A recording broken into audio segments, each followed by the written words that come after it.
We will be working with OHCS today to host an awesome panel of Institute graduates and PSH implementers who are doing a stellar job. So super stoked to celebrate you guys today, hear about your experiences. Again, thank you so much. Gratitude to those of you who are so willing to share your lessons learned. That's really what makes PSH possible. So thank you. This is an exciting time for all of us, and these panels are usually pretty darn popular with folks who attend. So thank you. We will be recording today. We had a lot of requests for individuals who couldn't make it to share the knowledge. So we're recording as long as our panel is okay with that, which I think you guys said you are, but if you're not, just let me know, no problem. And yeah, as we wait for folks to come in, I'll pass it to Dana. And then, yeah, we'll be on our way. So thanks again for being here. Thanks, Ray. Morning, everyone. I'm Dana Schultz. I use she, her pronouns. I'm with Oregon Housing and Community Services. I think a lot of folks in the room kind of know who we are, but just to kind of level set. So Oregon Housing and Community Services manages the PSH program, which includes this PSH cohort. And we partner with CSH to do our Supportive Housing Institute and to maintain these quarterly gatherings where we can do peer learning, do trainings, do different convenings to kind of check in about all things permanent supportive housing. And like Ray said, today we have a really exciting group. We've got the Nell from Eugene, Rogue Ridge from Ashland, and Sequoia Crossings from Salem. Two of these projects have gone through the Institute. One, just the team, or a part of the team has gone through the Institute, but they're all state-funded PSH projects. And we asked these teams to join us because they've really made the PSH program proud, and they've really showed like what can be accomplished through strong partnership and just commitment to executing high quality permanent supportive housing. And I know a lot of folks in this room are just starting off on getting their PSH projects off the ground, or in year one, or just kind of thinking about projects. And so we thought this was a good time to check in with some teams who've been doing this work for 6 months to 2 years, and kind of pick their brains. So really happy you could join us. And so we hope to kind of keep running these types of sessions over, as the years come and the PSH cohort grows. So feel free to always reach out to me or Ray or anyone on the OHCS or CSH team with topics or ideas that you want us to, cover as we kind of continuing to meet and check in and do peer learning around permanent supportive housing. Real quick before we kick off the panel, we do have a new PSH program manager who just started at OHCS, Megan Von Tersch. There she is. I'm really impressed with the tech and the popping of the screens. Great job. So this is Megan. I just wanted everyone to see her face. Feel free to say, hey, Megan. But yeah, this is our new PSH teammate. And so you'll be hearing from her in emails as you work through different programs and working with our funding. But I'm still around as well. So yeah, the team is growing. All right, I think that's it. And I will pass it back to Ray. Awesome, thank you. So I see a chat there. Micaiah, we will make sure that this recording goes out to everyone on the distribution list. So no sweat, please, whatever you need to do. But yeah, we'll make sure you get the information. So yeah, welcome again. Thank you so much for being here. We started the Institute 5 years ago, also when I started CSH, and also the age of one of my children. So I will not forget the age of most PSH projects in the state. But just want to say that, yeah, it's a real pleasure and cool thing to have gone from concept to implementation with all of you. I know when we started the Institute, it's a national CSH product, but in Oregon, we were brand new. So in 2019, 2020, that was our first cohort. And when we talked about PSH, we really had to talk about other communities, right? We said, this is what they do in LA, this is what they do in New York, this is what they do in Indiana. And now we get to say, hey, right here. I'm not going to tell you what they do in Oregon. These guys are going to tell you what they do in Oregon. So that's super cool.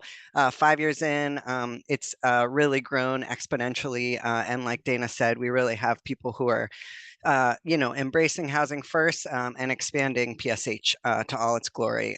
And also just want to acknowledge like how hard the work is, of course, and how really so much of this work is made possible by all of you keeping in contact with each other, being willing to be creative and be nimble, and also let us know what your challenges are, because the more that CSH and OHCS know of the realities of your work, the better we can advocate on policy and systematic levels to make your work sustainable. So that's always my lens, right? It's like whatever you say, I truly digest and use it again to adequately fund and adequately support projects like yours. So without further ado, thank you again. Today we'll focus on the panel. We'll let them each introduce themselves. We have some questions prepared for them, and then we can take your questions as well. So as you're listening, feel free to chime in on the chat, and I'll make sure that we get to all questions by the end of the session. We'll start out just with quick intros by each team. We'll start with the Nell, and then Rogue Ridge, and then Sequoia Crossing. And in your intro, if you wouldn't mind, of course, introducing yourself, so who you are and what your role is, but also telling us about your project. So where are you located? Who do you serve? How many units? And then if you wouldn't mind also just adding how you staff your facility, that is information that people really is helpful for them to kind of compare and contrast their own projects. So I will pass it to the Nell, and you guys are conveniently in the same space. So thank you again for being here. Hi, so my name is Tracy Epler, pronouns she, her, hers, and I am the rehab administrator for Laurel Hill Center. Good morning, and I'm Kurt Gray, and I'm the program coordinator at the Nell. And we're here in Eugene, Oregon. The Nell's a 45-unit permit supported housing, 100% permit supported housing. We pull from the coordinated entry system with a focus on the chronically homeless with disability, with a preference given towards medically fragile. And I think they've started doing that over the last 6 months or a year, or something that's fairly recent. Our staffing model, 4 case managers and peer support. We're staffed 7 days a week. So also in our staffing, so we do 4-10s, 8 to 6:30 for the staffing. Super cool. Thanks so much, guys. And we'll pass it to Rogue Ridge. Hi, I'm Bart Grady, and I'm a supportive housing supervisor here at Rogue Ridge. And we are located in Ashland, Oregon, so in just north of the California border. We have 30 beds in the facility. 20 of them are studio units, which are part of our permanent program. And then we have 10 beds that are in our intensive program, some of which are roommate situations and some of which are studios. Our focus is the chronically homeless population who have serious mental illness and/or substance use disorder. And our staffing model is we have a QMHP on site to provide clinical services to folks in the intensive program. We have 3 supportive housing associates that support that program throughout the course of the week that also provide case management services. We have 1 peer support specialist, and then supporting the permanent program, which are the 20 studios, we have a supportive housing associate here full-time, as well as a certified recovery mentor who's here full-time. Hi there, my name is Ben Solheim, he, him pronouns. I'm the clinical director for Columbia Care Services. And as a part of that role, I work with the supportive housing team. To add a few additional information about the staffing model that Bart discussed. So all the units are permanent supportive housing, and our target population is the Medicaid or large of our population is made up by folks who are under Medicaid insurance, but that is not a requirement, obviously.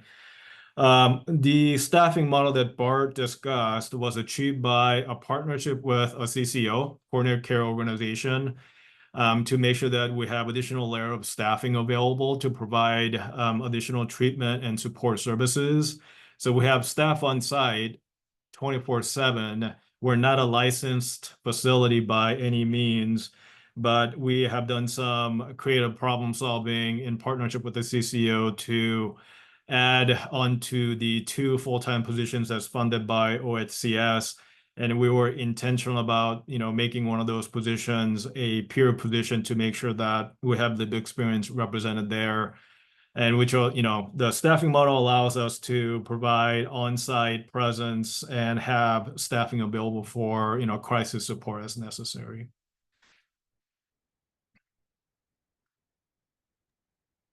Great. Thank you guys so much. And last but not least, Sequoia Crossings. Hi, I'm Jessica Blakely. I'm the Director of Development for Salem Housing Authority, and we are the landlord owner for our manager owner for and developer for the project Sequoia Crossings. We have a staffing model for our property management services, which is essentially 4 individuals that are servicing 3 buildings, and that's just for the property management. So they basically share time between our 3 permanent supportive housing sites. And I'll let Lucy speak to their staffing model. My name is Lucy Bursino. I am the Supportive Services Program Manager for Community Action. I manage Sequoia Crossings Supportive Services. Actually, I oversee all 3 of our PSH collaborations with Salem Housing. Our staffing model is we have, for Sequoia specifically, we have a coordinator, a program coordinator, a bilingual case manager, and 2 case managers, English-speaking case managers. The program coordinator is also a community health worker. I have a case manager in the works of becoming a certified recovery mentor. I myself am I'm a community health worker. And then we do have 4 site assistants. We do provide round-the-clock staffing. So there's someone on site 24/7. So there's access to services any time of the day or night, 7 days a week. Super cool. Thank you guys so much. And can I just get real quick just a date of opening, just so we can compare and contrast across. So Kurt and Tracy, year of opening. August 2nd of 2022 was our first lease up, our first Awesome. tenant. Super cool. Okay, great. And Ben and Bart? Our first lease was signed January 4th, 2023. 2023. Okay, awesome. Thank you. And then Lucy and Jessica. February 1st, 2024. I mean, flawless, right? This is stair step. Okay, perfect. Great. Okay, thanks so much. Super cool. Okay, awesome. All right. So first one, we like to start it out positive because as we all know, without successes, I don't think any of us would be here in PSH. So we're going to start by sharing your success. So yeah, just like biggest win that comes to mind for you guys that you'd like to share. So we'll go ahead and start with the Nell. Hey, so I always think of 2 things. The first thing that always pops into my mind is like the biggest win with a participant, like someone that's moved in where the housing first model has truly worked. And I can think of one participant in particular that, was out in the woods, and from day one, didn't want to stay and just scared some of my case managers out of it, just a whole bunch of oh my gosh, very tentative, waiting for that hopefully decompression period in the first 30 to 90 days to happen. And we've had I'd also say we've had some successful exits, people who've moved on to mainstream housing, and but this particular tenant's still there. But all the benchmarks that you had hit, connected with a PCP, regularly seeing a therapist, successfully transitioned while at the Nell. And some of that's fairly expensive with some hair removal. So they're monetarily, they're not ready to move out into mainstream housing. But just so stabilized versus, this person I met 2 years ago. More goal oriented. When they first moved in, speaking of that time to kind of decompress, it can be very overstimulating to move into new places with so many people struggling with their own issues. A lot of crises are occurring because not everyone's feeling safe and secure yet in their new home.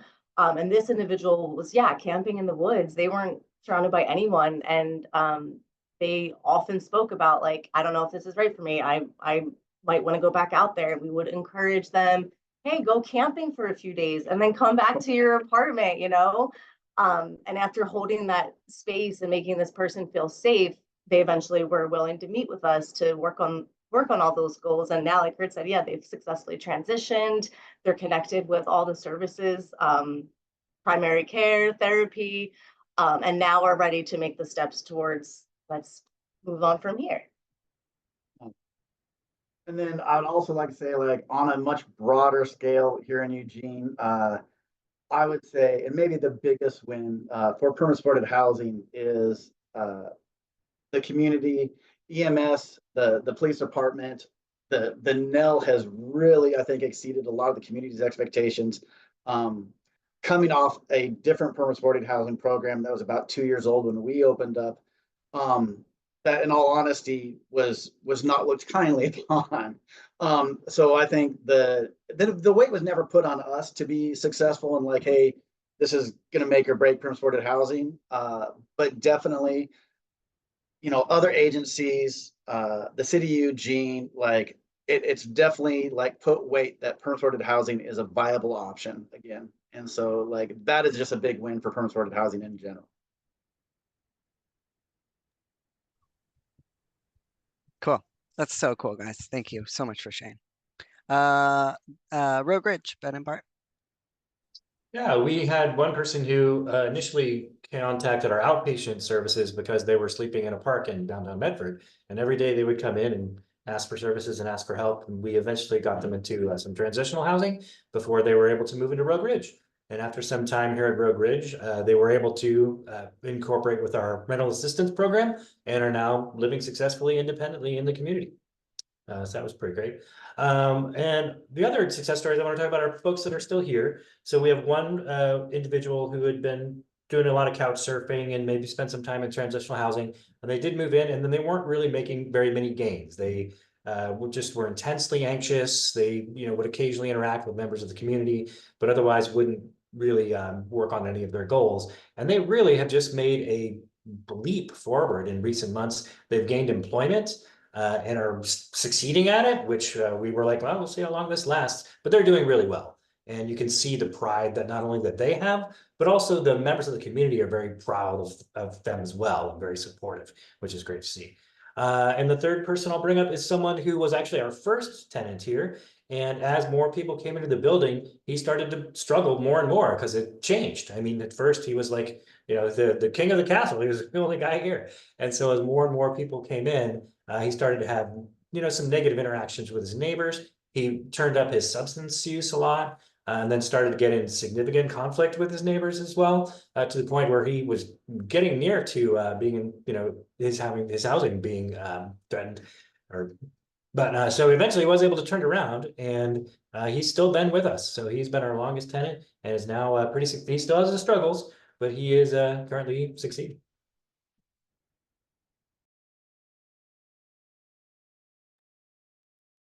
Anything to add there, Ben, or should I go to the next one? Nothing to add. I just wanted to mention quickly, I see other members of our team here, Cindy as well as Nikki. So, part of the staffing pattern that we forgot to mention is that we do in-house facilities management. So we have a facilities management team that we work closely with. So that allows us, staying in close contact, having regular meetings, really embracing the quality endorsement metrics that we were taught, and working towards implementing that. And I think it's a really big win for the community in Southern Oregon. There's clearly lack of housing placements, especially a permanent supportive housing project that has some on-site support available to provide the necessary support and services to help individuals be successful. I know that it's a need across all the regions, but I think speaking local to Southern Oregon and Ashland area, it was quite a bit of additional add in terms of housing resources. Super cool. This is exciting. Thank you guys so much. Alrighty, Lucy and Jessica, Sequoia. Hi. So I thought I might share one of our operational successes since we're kind of in our first year of lease up here.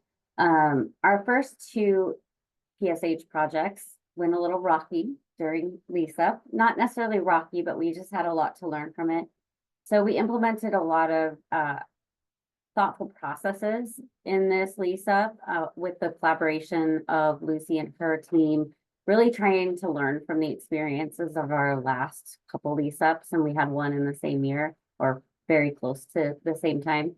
So kind of taking a more applicant-centered approach where we would reach out and let them know what to expect. We capped the certain amount of move-ins per week to ensure a specific amount of time for each individual, reaching out to them in advance to tell them what they could expect, what they should bring, and really trying to be more upfront with the communication on what they might be facing on that first day.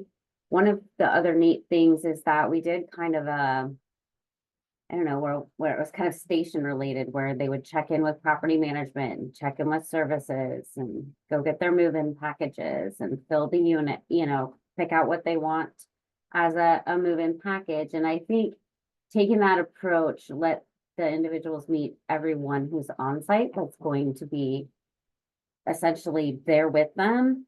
And then just kind of that sense of excitement. One of the things that I saw were residents helping other residents put their new furniture packets together, and the sense of community kind of building within that process. And by staging them methodically like that and only doing a certain number of move-ins per week, they were able to get the same amount of attention each group of move-ins. And so I think that went off a little bit more smooth than some of our other projects. And maybe Lucy has something to add to that. I would consider that one of the most significant successes is the opportunity and the success of connecting with every single individual that moved in to Sequoia Crossings. The warm handoff is a result of years of relationship building with Salem Housing.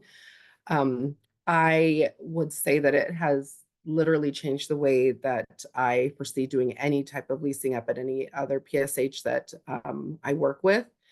It creates a real connection, stronger than just a supportive service client relationship. We're there from the very beginning. So it just sends a message that we're here when it starts and we're going to see you through, good, bad, indifferent. And that's the feedback that we've gotten from residents. We've had significant successes. We have a 100% engagement level currently. One of the most significant success is, for me, is an individual that he requires a really high level of care, and he hadn't been accessing medical services, and it was taking a toll and more than just his physical health. So we got him moved in, we got him connected with supportive services. We brought on site behavioral health, mental health, and then food resources. And here we are about 6 months post move-in, and he is fully engaged. He is regularly seeing a doctor, and he's just been able to really blossom into the young man that he's really wanted to become. He's exploring what it might look like to go to college, to look at a trade school. And so it's just really refreshing to watch him have somewhere to call home, his home base, where he, takes pride in cleaning his unit and checking in with supportive services. It really is more than just an apartment. He feels like he has a team in his corner, and that's ultimately what we strive to provide.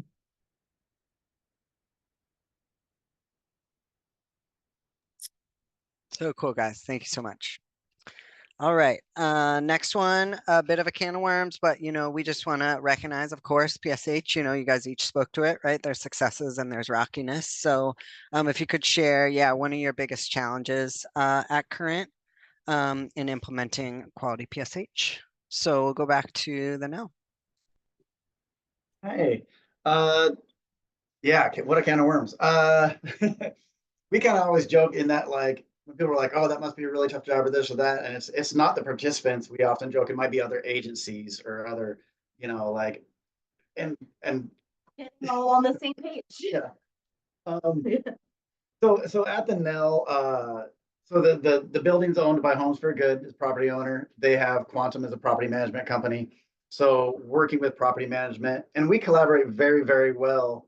But one of the challenges is that, like, for a population that, and back when I did coordinated entry, like, has almost proven that they couldn't follow a lease. Like, hey, we're going to get them on a lease into their studio unit, and the real gray area there. Like, even property management has owned the fact that, like, they almost feel unethical, like having them sign the lease and then, like, but not, like, enforce it anyhow. It's just that whole gray area as far as, like, lease enforcement.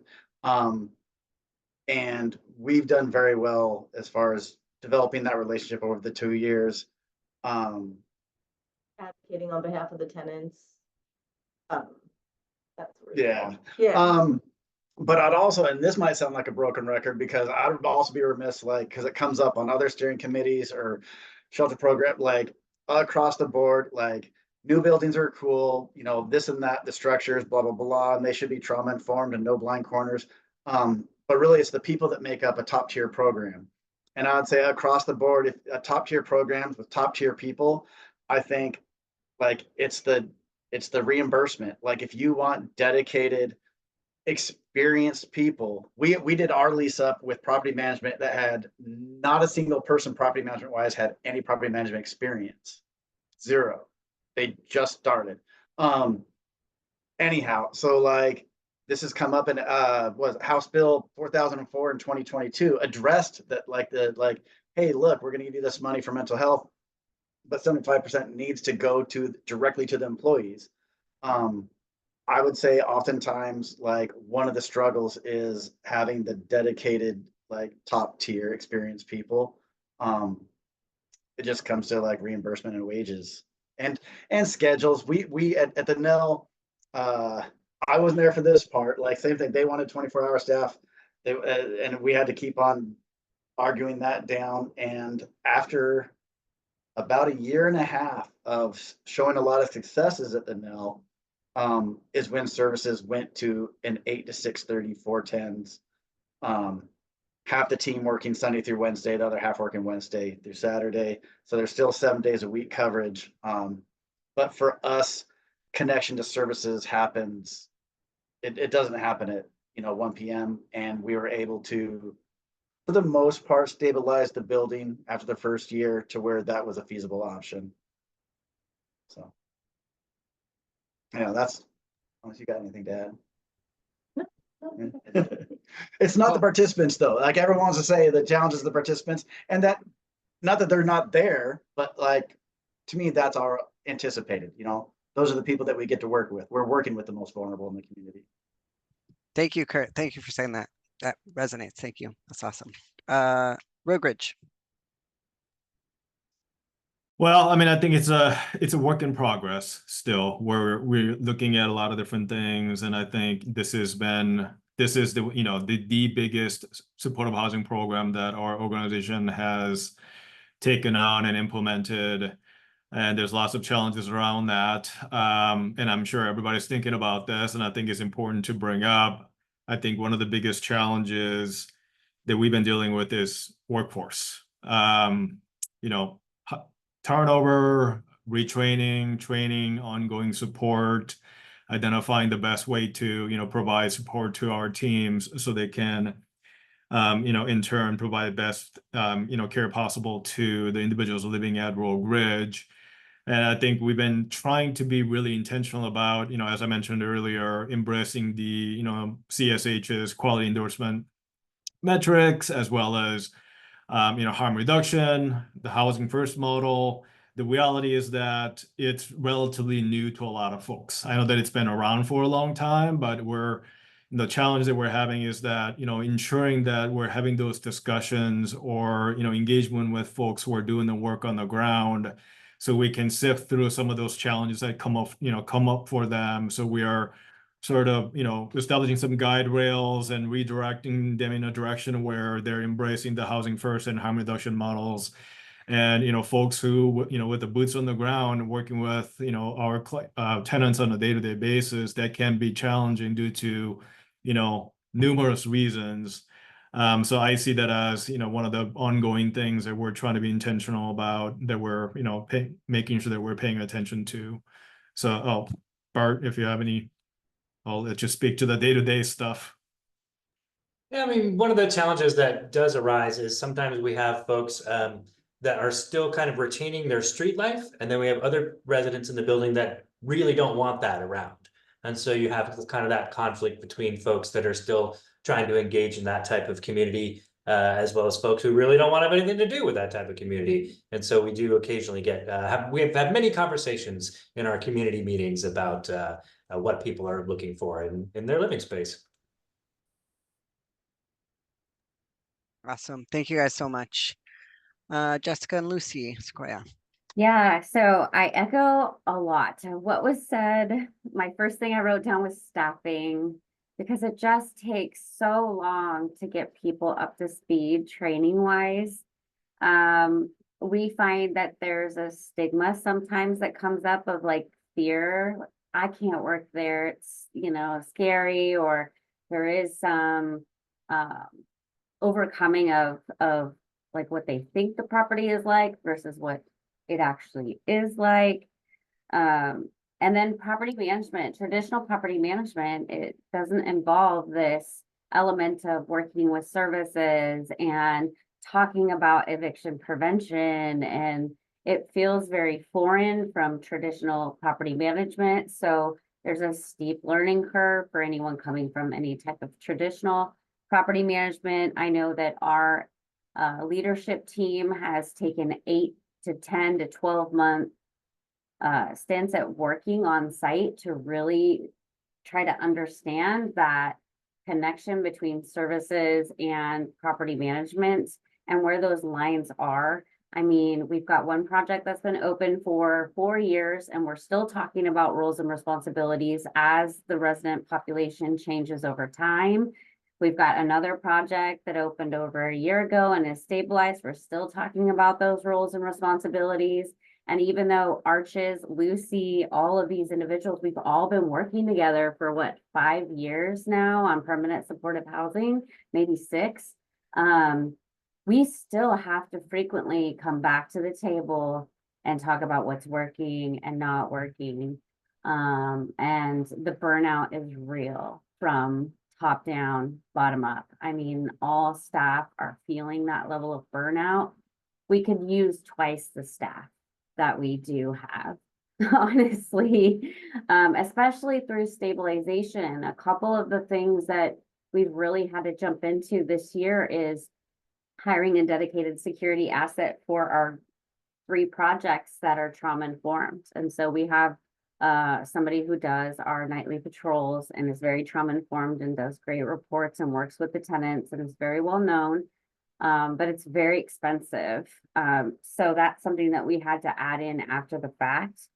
And then just combating some of those damage and losses and potential avoidance of insurance claims, because we're already kind of treading that line of, are we insurable? Are we not? What is the insurance company going to say now? Because I do feel there's this kind of unwillingness or unwantingness to want to participate in insuring permanent supportive housing, and we're having those higher level conversations at the state level. But it's kind of just a tiptoe process and revisiting everything all the time.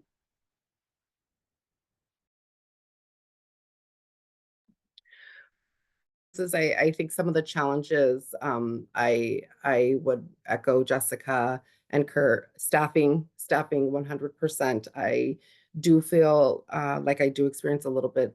I experience turnover, especially with line staff. The work is hard. The work is very hard, and we're currently reviewing wages, but this is hard work. And sometimes it feels like the wins are few and far between. So as a program manager, I really take, team building, recognition and acknowledging even the small wins very, very serious. It's important to me that my team feel heard and valued, and that we do recognize, even if it's a baby milestone, we do acknowledge that we've moved forward in some way, shape, or form. And I think the other significant issue that we continuously address is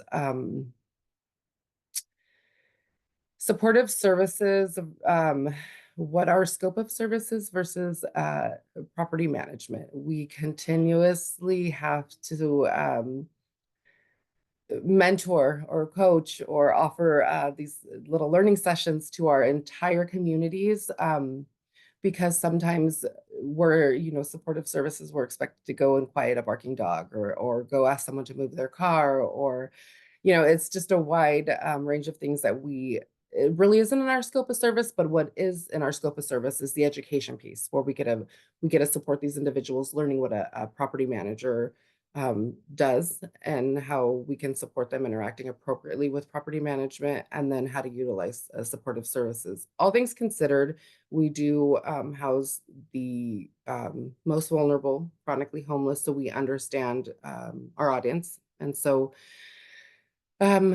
it's definitely we learn as we go, and it's never ending learning.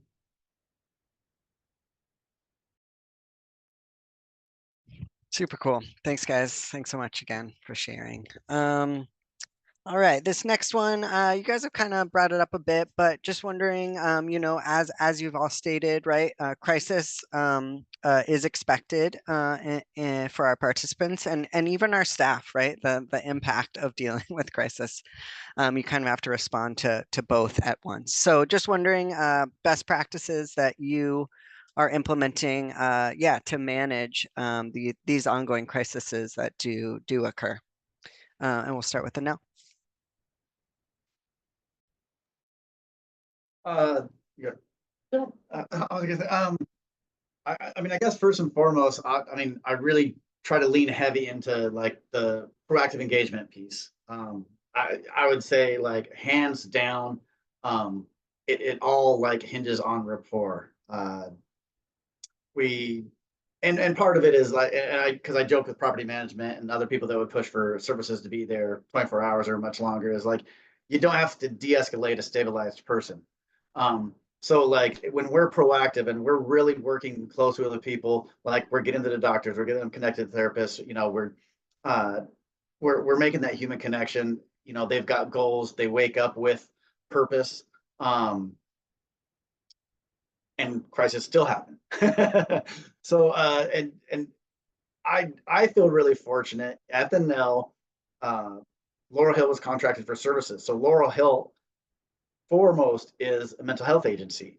So the whole culture, all just from the get-go, from services, is very much trauma informed, client centered. Like anytime we interact with other agencies, or if other people at Laurel Hill, or staff meetings at the main office, like the whole culture is very much not just a 2-hour training I did during orientation of how to be trauma informed. Like, it's part of the culture at Laurel Hill. And I think that goes a long way. I think, and for me, a small caseload, I consider, so like our caseloads, it's always going to be 15 or less. And a small caseload lets you do that wraparound case management, lets you develop that close relationship with the person that you're working with. Just to speak off like the meaningful engagement and building rapport, I mean, that it's some type of buy-in, right? Like, someone moves in, they may not know you. By like showing up and being available, it helps them, one, build trust, and then it helps us work on those goals and help stabilize a person. And when someone is stabilized, we see less crises occur. Even like our first year, the level of like incident reports we had compared to now. And I noticed them more often in those first 3 months when someone moves in, because they're trying to get comfortable, they're trying to feel safe. It may be too overwhelming. They're not sure what we can or can't help with. So just building that rapport, connecting with them, and helping to stabilize them can also just reduce the level of crises. And we try to be available, like we're not like just sitting in an office, we're out like in the hall. So we're usually able to intervene before it escalates to a level where it's not manageable. I would also say, look at the dynamic of the now, like there's property management. So I've bragged often that one of the best things we do, and property management just as important, the maintenance guy that spends a ton of time in the hallways around the tenants, we don't create our own issues. So, just a trauma-informed property management, the maintenance people, I would say one of the biggest things, again, in collaboration with property management, is whether it's, we may need to sit down and debrief and staff like how they're doing unit inspections. Is property management doing unit inspections in a trauma-informed way? Like how services get involved in that. So like we really try to look at like every interaction with our participants, like are we empathetic? Does whatever we're doing, even if it's giving someone a violation, like are we doing this not with the intent to exit, but from a caring place that we're trying to help them improve their ability to maintain their housing. And again, I think we really benefit as far as like the culture with Laurel Hill has kind of set a tone for the culture of the building to all come from that place. Cool. Thank you guys. Love it. Rogue Ridge, what do you got to add?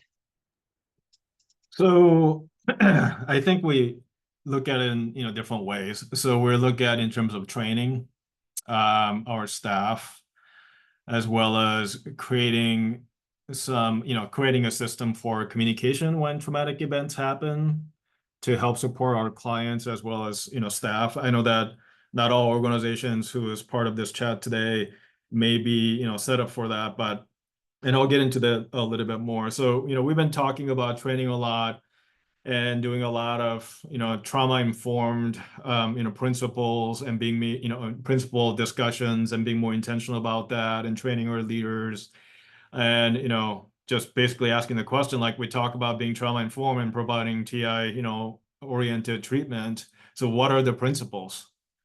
So just having some discussions around that and bringing some more intentionality behind the work that we do. And we also, we developed a in-house, we call it the CERT team, serious event response team, where anything traumatic happens in our programs, it gets immediately communicated to the clinical leadership team, as well as other members of the CERT team. And we immediately follow up with the team by asking questions, how's everybody doing? How does everybody want support? And also making sure that we circle back to, keep a pulse on how things are going and making sure that people are receiving level of support necessary to do the work and, feel good about, continuing to do the work they're doing. And lastly, it's community engagement. Bart and his team's been holding regular community meetings, participation, sort of ebbs and flows and wanes a bit, over time, but really trying to get community involved in terms of, establishing some community expectations and keeping each other safe and, really working towards peer-to-peer accountability, which we feel like is the most impactful and powerful thing that we can do in these programs. So those are some of the ways that we are, managing crisis or anticipating crisis. Bart? Yeah, and so one thing is that our staff, are QMHAs, and so they have received training on BCI and mental health first aid.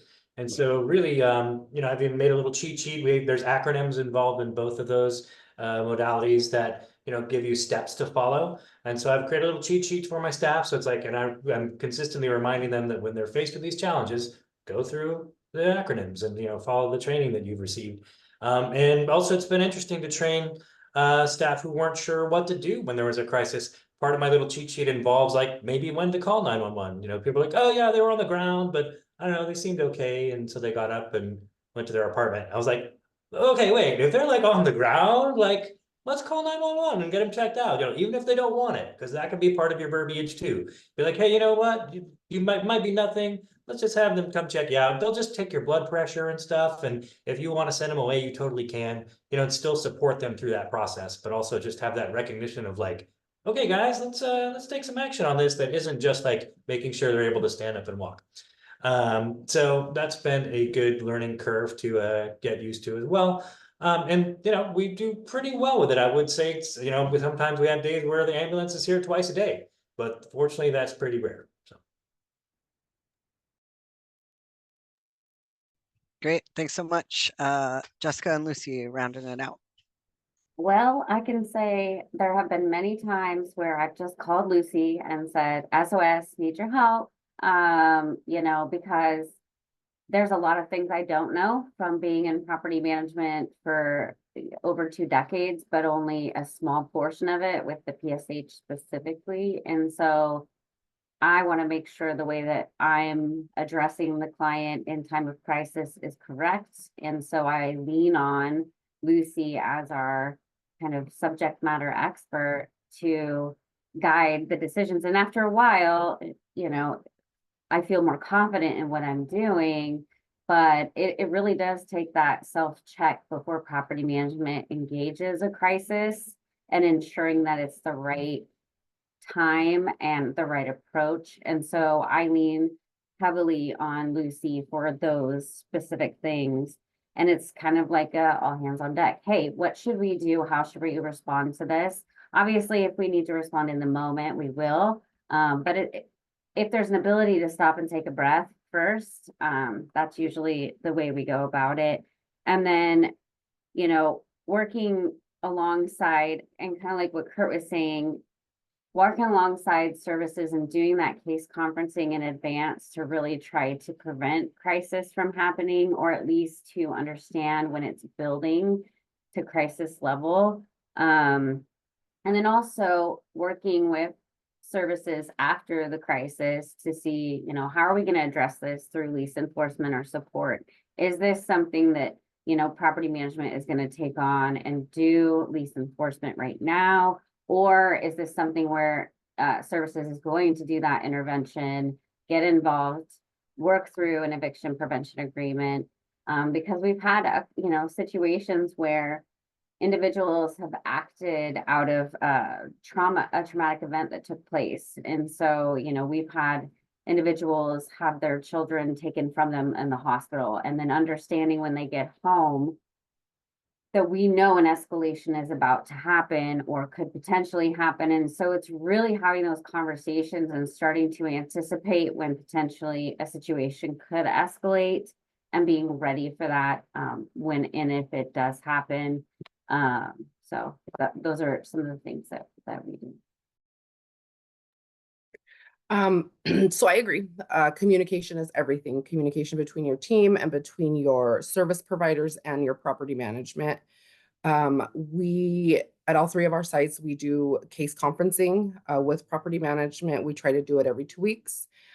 We staff the cases that are most critical, cases that have been demonstrating a need for maybe a higher level of support, and then just what we know to be true. I think the case management services and supportive services, we do a lot of documentation. We have a 24-hour log, we have a service and transaction log, and then we utilize case management folders, all of which will give you kind of just a summary of what we're doing, where we're at with this client, and with the appropriate releases, we can share it with community partners or other service providers that are participating in care. I don't think that we've ever really mishandled a crisis. We work well with law enforcement, with EMTs. We have a good relationship. We just have a really positive rapport. So I think that's also significant.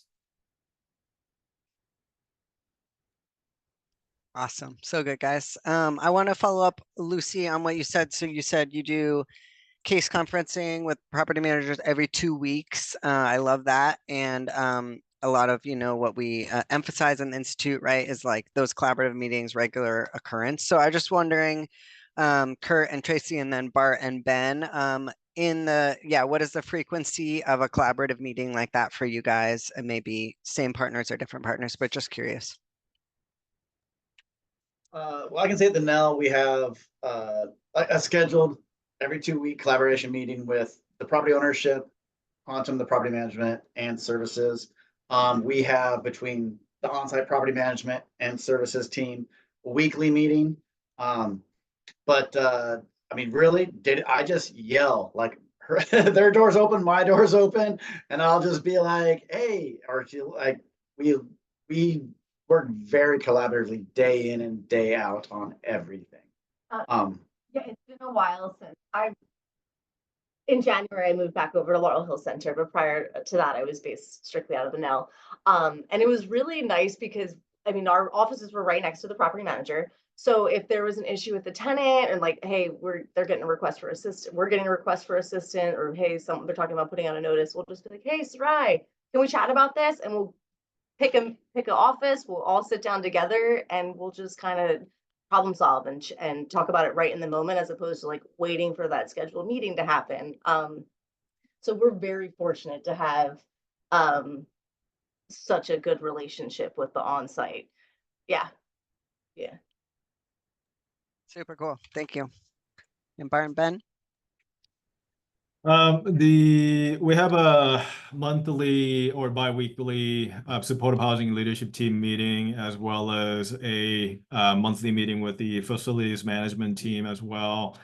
And then we also, in terms of care coordination, some of our clients are enrolled in our outpatient services in Southern Oregon.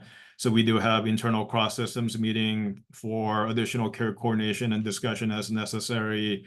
And then as others have shared, we get together and problem solve on an as needed basis and, communicate through emails, messages, all those things.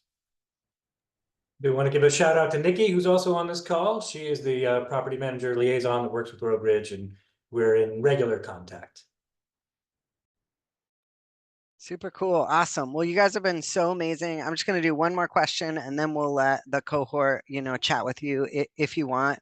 The last question. So I heard a lot, creativity, nimbleness, do what it takes.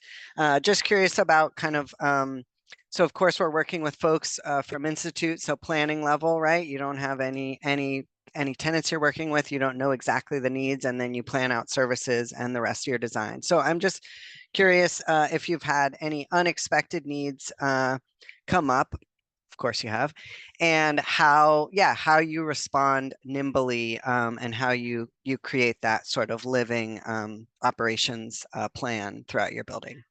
So we'll go again with the Nell. Yeah, when I saw that on your email, the first thing that popped in my mind and talking with other case managers, yeah, of all the boxes we check, have we connected them to and screened them for OHP, do they get food stamp, like of all the different things, or, the client-centered approach when you're working off a goal sheet and what they're looking for and need and want. And I don't say it's unexpected, but maybe underrated, but socialization. I think, the isolation, the loneliness, I really think that is like very much underrated. We try, I mean, as far as what we offer, connecting to other services, we always, each case manager will put on one more focused group, healthy boundaries, or, anchor management, and then also something fun. And I think this also speaks to the proactive engagement piece, as far as like not just offering, but like we really try to entice and get people to engage in these classes and in these activities. We also we'll do 4 functions a year. I mean, as far as we try to have, an anniversary picnic, we'll do a barbecue in the summer. We'll try, because so many other things, if when I'm really looking at it, like some of the root cause is just isolation. If you look at SUDS, or if their mental health is elevation, like and having them isolate in their unit, especially, and One thing I don't think is unexpected, having kind of a background in housing navigation, anyone I'd get housed, is a lot of people get evicted because they moved their friends in. And if that doesn't be, and I've had people that like, if you, they would be self-aware enough to tell you, like, if I either have to like kick my friends out or we all get, they would leave with their friends than be housed. And some are self-aware to actually to acknowledge that. So I try to keep a really close eye on people isolating and how lonely they are. And I think that's one of the things that it's actual how impactful it is. It's, I think, unexpected. It could be more overlooked because we're really focused on like, let's get them connected to services. What do they need? What are their goals? And yeah, isolation can be a big piece of that. Thank you guys. All right, Ben and Bart.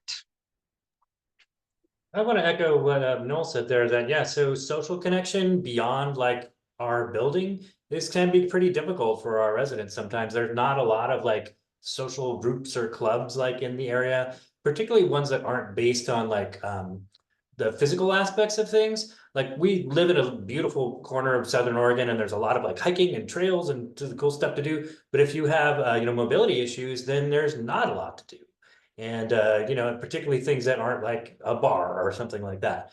You know, there's churches and then sometimes you can find like maybe cooking classes in the evening, but that's something that we're still trying to like develop. What we can recommend to our residents is social engagements outside Road Ridge that, you know, are positive and healthy.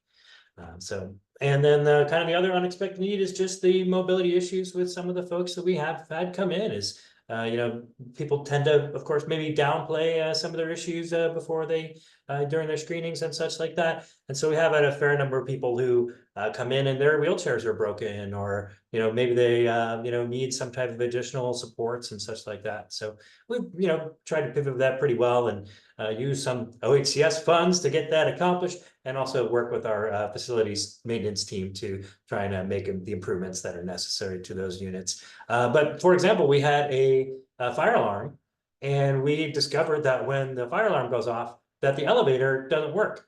So we had some people who were in wheelchairs on, you know, not ground floor, and they were like, "Oh my gosh, like, what do I do?" Fortunately, it wasn't an actual emergency. Someone just, you know, left their bacon pan on for too long. But so we did bring in the fire department who gave us some good guidance on what to do in those types of situations. And now we do a monthly like evacuation drill. You know, we're not required to do fire drills because we're not licensed, but we do monthly evacuation drills, some of which includes the choice of those residents being like, okay, you know, per what we received from the fire department, I am planned to remain in my apartment and let them know where I am. And so that was the instruction that we got from the fire department. They're like, there are several different areas they can be, you know, just choose, they should choose the safest one and then let us know where they are and we will come and get them. And it was like, okay. So that was a good lesson to learn and really made even the more mobile residents feel more at ease to know that their friends and neighbors had a plan. Yeah, I don't know if I have a whole lot of new things to add, but connection. Like, you know, I've been doing supportive housing work for a while now. And, you know, what still resonates with me is one of the feedback that I got from one of the direct care staff. You know, we were just soliciting feedback and we asked them, like, what do you think is one, you know, the predictive factor in terms of, you know, maintaining recovery as well as, you know, being successful in terms of community integration? And what they told me was, learning to connect with their neighbors, like build those relationships. And, you know, when we see those things, you know, relationships get built and blossom, like that's when we see people sort of flourish and be really, you know, thriving, not just, merely just sort of surviving. So, and I think that's been, you know, discussion at large for a while that, you know, community integration has to mean more than just brick and mortar. And all of us been advocating for funding for service dollars and, you know, really having resources available for folks to get connected to so they can, you know, start to sort of re-explore or regain other identities that hold. And a lot of people that we're working with, only identity they know is, you know, somebody with addiction issue or somebody who's been homeless or, you know, who's somebody who's, you know, who has mental health challenges.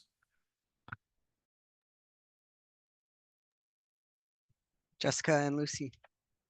So we went through the Institute and built our resident services plan based on, our local population and the community we had been serving and all of our other buildings, thinking that logically that would make sense.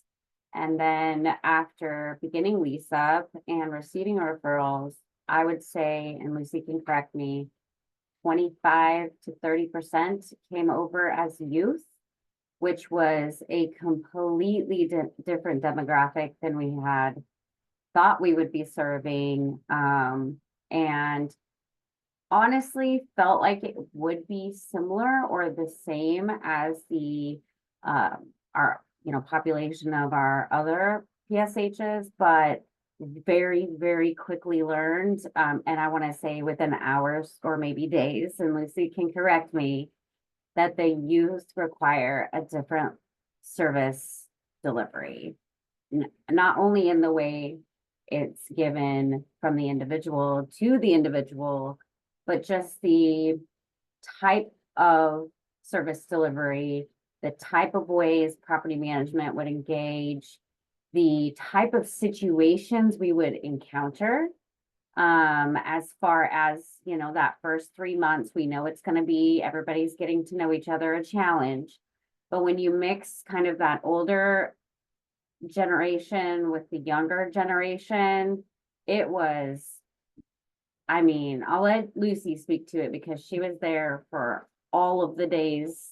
And I only caught a glimpse of it, but it was definitely not what we had anticipated. So immediately had to shift gears to finding those providers that could bring in those youth specific services.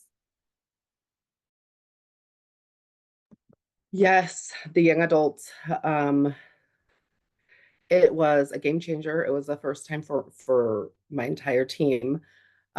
Challenges were everything you can think of, from amending leases, the dissolution of partnerships, to the creation of new partnerships and wanting to amend the lease that way. There were undiagnosed both physical conditions, mental health conditions. All of these were underlying, right? Behaviors and choices were secondary to these undiagnosed conditions. But just getting past the stigma of that connecting with any type of service was like it turned into a science of, like, we searched high and low to perfect it. I think we're doing really good. We do have 100% engagement, but it was rough. It was the rockiest road we've been down. We literally met weekly, the team and I, and we just hashed it out, right? We said, we've tried this. This is what came of it. Let's try this. Like, perspective shifted weekly. Our approach had to be flexible. What really helped was the community health work perspective, popular education, not being so case managery. We didn't show up with clipboards or business cards. We met in the gazebo, where we had a case management appointment at the cornhole that Salem Housing so awesomely included in our design. Or we met at the dog school course. We had to get creative. And when we talk connection, it's not our type of connection, right? It's not mine or your thought of what a connection might look like. Connection might be walking an individual to the bus stop, talking about what's relevant to them, what's significant to them. And it really is the coaching of your staff and the seasoning of your staff to be able to understand that approach is not the standard, but if it's what works, and if we're going to get somewhere, it is completely 100% appropriate. So just getting out of the old mindset of what case management and supportive services has looked like in the past is really something that we've embraced, and we find a lot of success in that. Super cool. Awesome. Thank you guys so much. Just want to say, yeah, on a personal note, thank you guys. Come on. This is so cool. I feel very proud to know you all and have been a little bit involved in each of your projects. So it's just a great thing. So thank you. Y'all are doing amazing work. Great examples. And yeah, I don't know what to say. Makes me emotional. So thank you. We have some time to the cohort here to address any questions you all have. So yeah, we can just take a moment to pause and think of your questions. Feel free to use the raise hand feature, and then I can call on you. Or if you feel more comfortable, type it in the chat, go for it. But yeah, again, thank you so much, and happy to address any questions anyone has. So thank you, Nina. I see your hand raised, so go for it. Thank you very much for sharing all of this information. I do have some questions for you all. The first one is where you have some in-house service assistants or 24/7 service assistants. Where do they live? Are they off the property? And also, who does needle pickup? Do you have a problem with needles being found on the ground or in the hallways? Those are my first two questions of many, but if you could help me with that. And let's see, I have, we'll just start with that. I'm just very concerned about, the number of PSH units you have with the staff that you need. And then the third specific question is did you find you needed more funding from CCO and PSH and any other funding resources so that you could staff correctly? And those are my questions. If you could help me, I'd appreciate it. Thank you.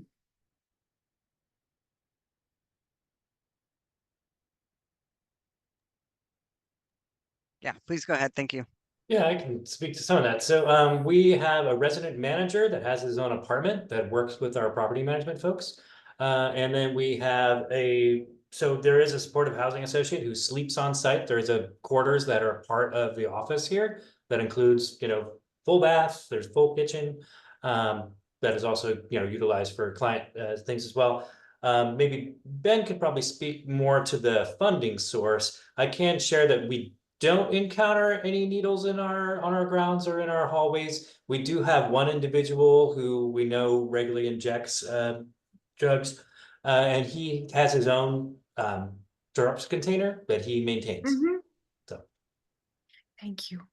Yeah, the additional staffing that we have available, came out of our ongoing discussions with CCOs and systems in general. So, that particular model was born out of a need identified almost over a decade ago, for folks with severe and persistent mental illness who've been bouncing around from institution to institution, who are chronically homeless.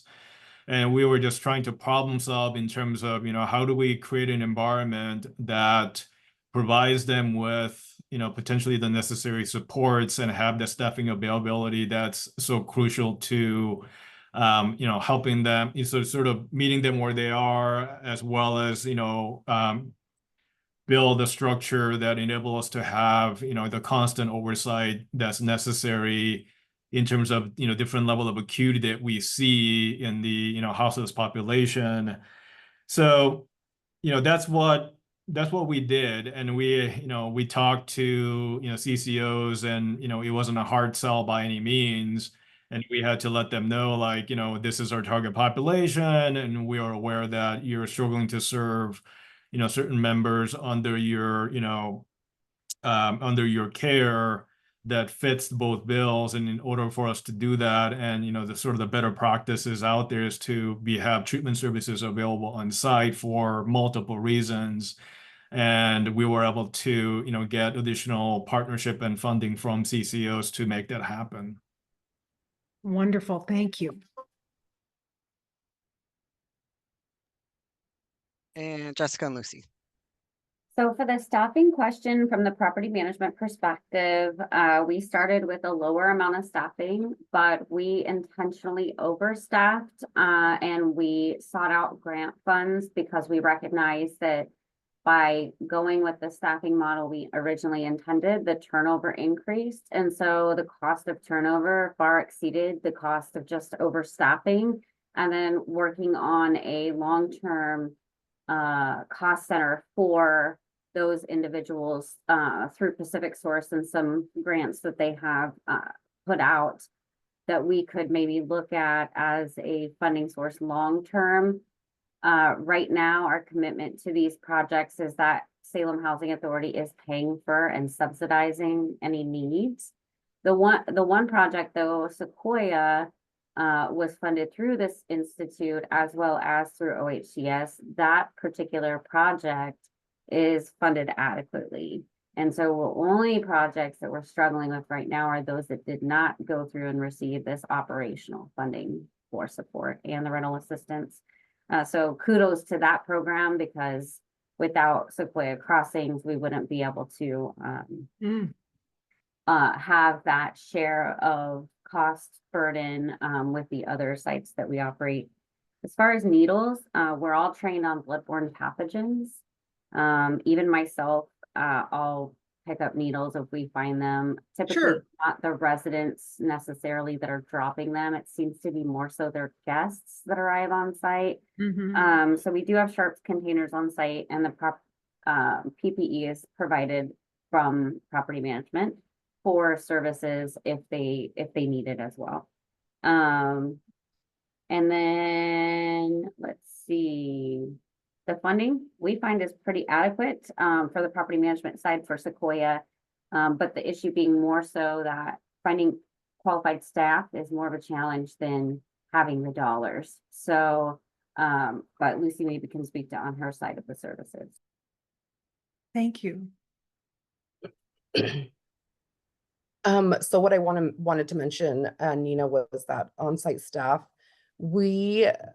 I've advocated strongly against that. I feel like this is hard work, and having staff on site I feel like would send a mixed message both to my staff and to the residents. So to avoid creating any additional confusion, we just opted away from that. So it gives everybody their space, and staff burnout.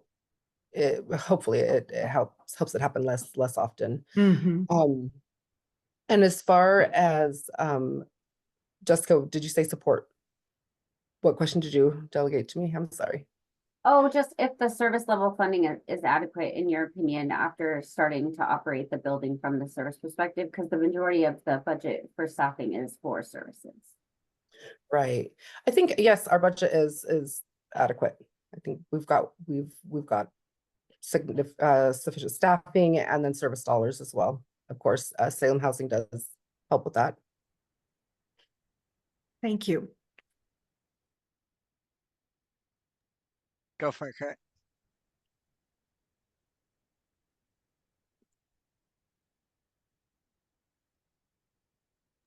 The face bar isn't working anymore. Yeah, so the staffing at the mill, property management from the day one is staffed 24 hours a day. So there's always property management there. And I don't think it was ever in the plan for anyone to live in any of the units there. And by the design of the building, it wouldn't have made sense. I concur with Lucy on that aspect. As far as we do get a lot of needles. So we have sharps containers, multiple sharps containers on each floor. And we're lucky enough that we have a good relationship with another agency in town who supplies us with the sharps containers and picks up the needles. We've all been through the training though, as far as, and again, like the property management maintenance person would come across the most.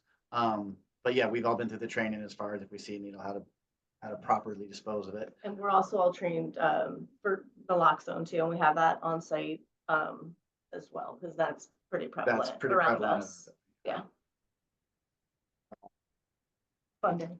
Thank you. I mean, it's always a balance. Like, yeah, I mean, we could like, if there was unlimited money, like there's times it'd be wonderful to have a nurse there. It'd be wonderful to like handle it. Like, there's a bunch of like neat things we could do, but again, like realistic me, like if we're gonna try to, hopefully house the greatest number of people, like there is a balance. I would say, you know, at the now it's adequate. Okay, thank you. That'd be my take on it.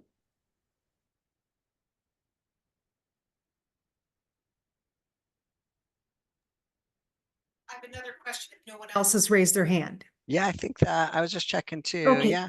Thank you. Go for it.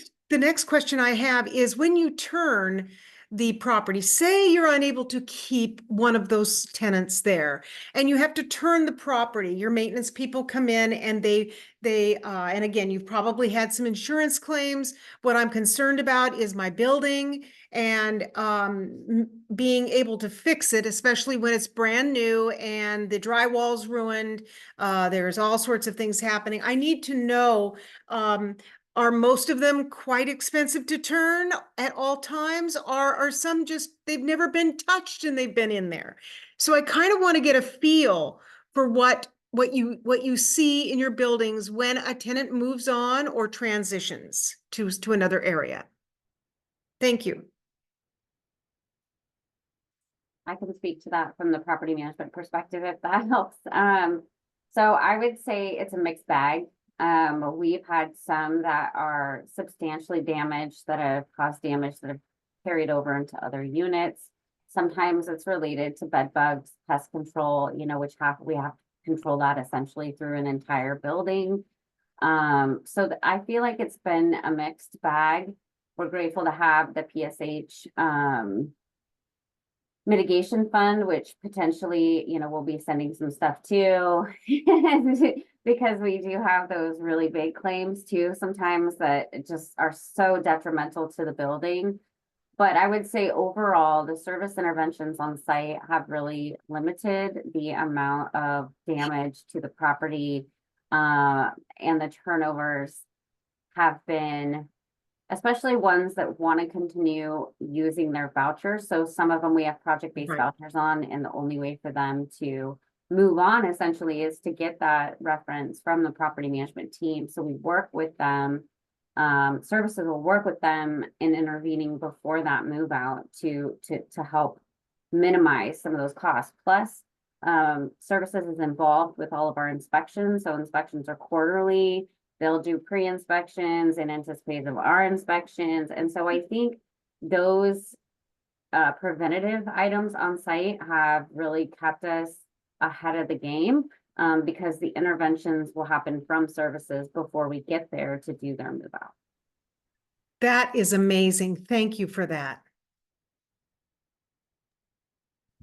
Great, thank you. So I see one question in the chat. Did someone mention an eviction prevention plan they do with residents, and can they speak to that if I heard correctly? So yes, I have noted y'all are on point with eviction prevention planning. So if you want to share briefly a little bit about how you formulate that, that'd be awesome. Through case conferencing, we'll work with services, and if we determine that a notice of eviction, like a 3014, a for cause eviction notice is going to go out, services always receives a copy of the notices that we send out. But if we know we're going to transition to that 3014, what will happen is services will receive the information, and dependent on the resident services and how intensive the case management is for that particular project, they will then contact the resident and ask if they're in need of any services, you know, or she could probably speak to how that engagement happens. But ultimately, if we receive notification from services on site that we are on a pause with any further eviction action, we can take that as services has intervened and they're working on an eviction prevention plan. And we will not pick that back up unless services says that they've terminated for any reason. So it's kind of like that, just pause. We don't need to know all of what's going on in that plan, but it is nice to know that services is taking over that piece. And then if for some reason they stop engaging, then that's something that we'll be informed of as well. So maybe Lucy could speak to what happens on the other side. Right. So when we get a copy of a 3014 or a serious lease enforcement notice for that matter, doesn't always have to be something that could and just any notice that could end up in an eviction. We either have the program coordinator or the community resource navigator, or even a case manager, seek out the resident for the most trauma-informed way possible, right? Nothing official. We're not banging on doors. Right. Sometimes it's in passing. Sometimes we utilize text. We do a lot of texting because it's comfortable and it's familiar for a lot of our residents. But we just meet up, have a conversation about the notice. We let them know that we have a copy of it as well, and we talk about all things, right? Client-led conversation about the situation. The perspective of the client, what led to it, what could have been done different, and how moving forward we can work together to address similar situations, or if it's an ongoing situation. And then we kind of create an outline together, right, with metrics, little baby goals, little big goals, and then sometimes, we have the grandma goals, right, the big ones. And as long as we're making progress and we're actively moving towards the end goal, we consider engagement and progress, and we communicate openly with Salem Housing Authority at our case conferencing, or if need be, we will send over just an email letting them know, hey, we're continuously meeting. This is what we're discussing. It's just about communication, and as long as the resident remains engaged, I think that's progress in itself. Mhm. We've been super successful. We've not had an individual in an eviction prevention plan. No one's been evicted just yet. It's long. It's not an immediate solution. It's a very long and intense process, but it works. Thank you.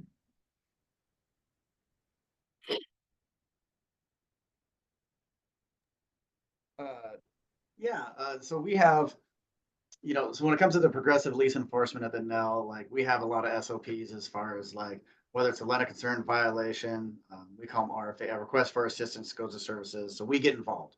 And there is we call it a housing retention. So yes, at a 3014 level, there's like the SOP is we sit down, case manager, participant, and the property manager, and they all come to an agreement as far as what that housing retention plan is going to look like. So whatever the safety issue or whatever the issue is, gets resolved and doesn't happen again. I would say one thing that I would say has come up fairly often is making sure because there's so much paperwork involved. Like I think sometimes some of our participants have gotten, I don't know how to say, lackadaisical. We just take care of paperwork. There's a lot of paperwork. But to slow down at a 3014, because history has shown me it's usually the next whatever it is when they're actually getting evicted, where they're like, oh, I just need one more chance. So I think, so for me, part of being trauma informed when you have those staffing and those case management meetings with the participant is at the 3014, like slowing down a little bit and letting them know really how serious it is. It's just not another piece of paperwork that's getting filled out. Right. Thank you. I want to circle back a little bit to, the ongoing operating costs. I think property damage is one thing, and I think having staffing available on site will, does help us get ahead of that, like as others mentioned. But one of the issues that I see and I see other organizations struggling with is ongoing maintenance and repair issues, especially if we're developing programs in older buildings. And I know that has been a lot of discussion around that, and there's more discussion happening at the state level in terms of, providing providers with some funding. But I also see, some organizations backing out of existing supportive housing capacity because of that reason, trying to make sort of ends meet by borrowing from one program to another. And that can be a significant cost to organizations. So that's still a huge gap in terms of additional financial support that, organizations need operating supportive housing programs. Thank you. I could try, and property management, I want to close the ears on this one. I'll try to, when it comes to cost, so safety is one issue separate from everything else. I've always contended the most expensive tenant is the one you evict. If someone causes $3,000 of damage and you keep them housed, I can get you that money. There's homeless prevention funds, like Okay, we can work with that. Once you evict that person, then like that's when you start eating money. right. So for me, if it's, and that's the population we're housing. I mean, I'll be honest, like that's, we're the last house on the block for these participants. And if it's not a safety issue, if it's not a disturbance, like if it's just something, they're causing, and again, like maybe flooding where the whole apartment complex flooded, like there might be some exceptions, but Mhm. also just cost base for the community, like $2,000 a year for someone damaging the fridge every year I is know, pennies compared to what it would cost to have them unhoused again. So right. if it's a good tenant and it's property damage, evicting them's the most expensive thing a property management company could do. You keep them housed, we can work with them, and it's. But we need, you need time to build those skills, especially working with chronically homeless people that haven't been indoors for years. They don't know the daily. They don't know. I Yeah. know. And they need time to build those skills. Really, Time it and doesn't just happen communication, overnight. yep, and care, yes. Yeah. Thank Just you to all. keep I have showing to up. go into another meeting, but this has been so wonderful for me. Thank you very much. I'm very appreciative. Thanks, Rob. Awesome. Yeah, I think we'll let our panel rest. Come on, guys. That's good work. Thank you so much. You're so awesome. I really, really, really appreciate you being willing to come and chat it all through. So thank you guys. You're awesome. And thank you to those who came. We did record this, so we'll circulate back with the recording so y'all can share it. And yeah, just gratitude, Dana, OHCS. I don't know if you have any last words, but thank you each. I really, really, really, really, really appreciate it. Just want to reiterate thank you to our panel. You guys are awesome, and thanks for everyone for joining us. And yeah, like feel free to reach out with questions. I think this group is also open to kind of answer questions. So if you want contact info, let us know. But yeah, we're here to support PSH problems. So don't hesitate to reach out. Thanks. Awesome. Thanks so much, guys. See you all later. Thank you.